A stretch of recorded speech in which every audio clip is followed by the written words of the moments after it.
Yes, utawezaje kuijua passion yako? Utawezaje kujua kusudi la maisha yako? Utawezaje kufanya maamuzi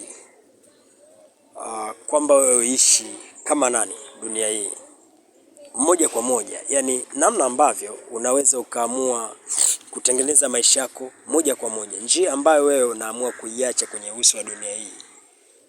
Utawezaje kuchukua maamuzi kwamba haya ndio maisha yako wewe unatakiwa kuyaishi? How will you? How will you? Historia hazipo kwa ajili ya kutuamulia kesho tunakuwa nani, ila historia zipo kwa ajili ya kutuonyesha kwamba tulizaliwa kuwa nani. Historia hazipo kwa ajili ya kutuamulia kwamba kesho utakuwa nani, ila historia zipo kwa ajili ya kutuonyeshea na kutujuza kwamba tulizaliwa kuwa nani. Kwa hiyo way back miaka miwili ulikuwa unapenda nini? Ni kitu gani hasa ulikuwa uko aware kuki express moja kwa moja? Miaka miwili unaweza kukumbuka? Mitano unaweza kukumbuka? Jaribu kusafiri kwenye kumbukumbu hiyo kila wakati ulipokuwa unakuwa, kila wakati ulipokuwa unasogea mbele, vipaumbele vyako, desire zako, ndoto zako zilipokuwa zinabadilika mpaka kufikia muda wewe uliopo. Jaribu kukumbuka. Naamua kuchagua.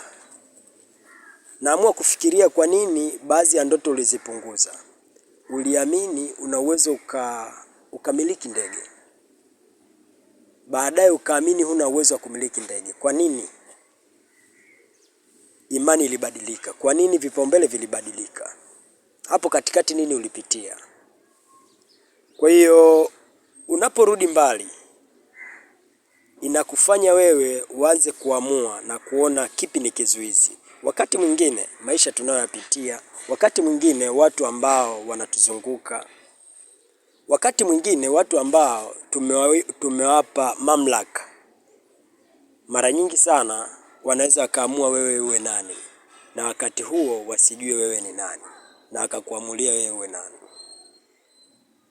Kwa ni lazima upate space ya kufanya maamuzi magumu, ya kurudi nyuma na kuamua kuwa yule ambaye uliamua kuwa, alafu ukiamini kwamba inawezekana, kwa sababu wewe ndiye unayeweza kujijua zaidi. Kwa hiyo uweze kuzungumza na wewe mwenyewe, wewe uweze kufanya mawasiliano yaliyo bora na wewe mwenyewe.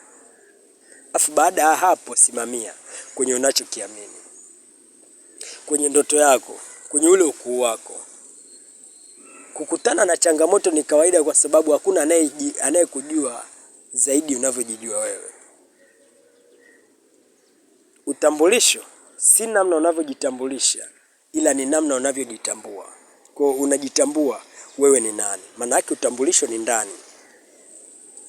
Kujitambulisha inaweza ikawa ni shinikizo la wale ambao wewe uliamua kuwapa mamlaka kwenye maisha yako.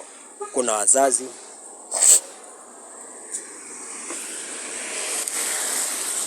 kuna walimu, kuna walezi, kuna viongozi wako wa kanisani, misikitini, mambo ya ibada, mambo ya dini.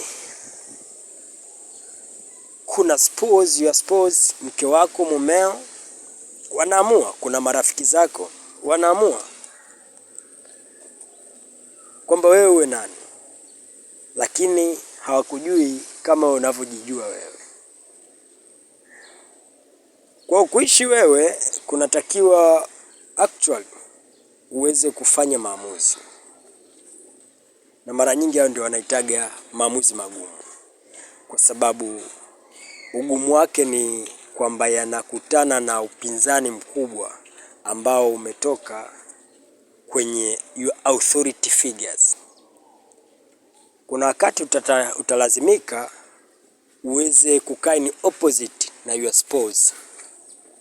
kukaa pande mbili tofauti na aidha mkeo au mumeo, lakini haimaanishi mwachane, ila inamaanisha wewe uweze kusimama kwenye unachokiamini, kwa sababu kama unachokiamini haukiamini katika asilimia kukiamini, manake hakuna atakayekiamini.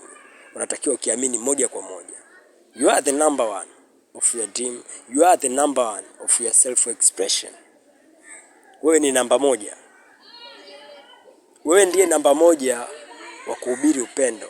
Wewe ndiye namba moja wa kuhubiri heshima. Wewe ndiye namba moja. Kwa wewe ni namba moja. Alafu kwa kwako namba moja,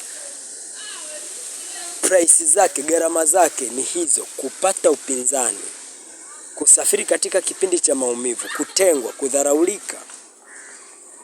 Kwa hiyo uwe tayari, na ndio maana hayo tunaita maamuzi magumu. Uwe tayari. Kwa kumbukumbu yako wewe, ya historia yako wewe tangu unazaliwa, hiyo ndio ambayo inaweza ikaamua wewe uwe nani. So thank you for being with me with this just little amount of time. Nipo hapa kwa ajili ya kujifunza, na so nimeamua kuwa mwanafunzi namba moja actually wa wisdom ambazo nazizalisha pia. Kwa hiyo karibu tujifunze kwa pamoja, and all the best. Cheers, you can get the gold.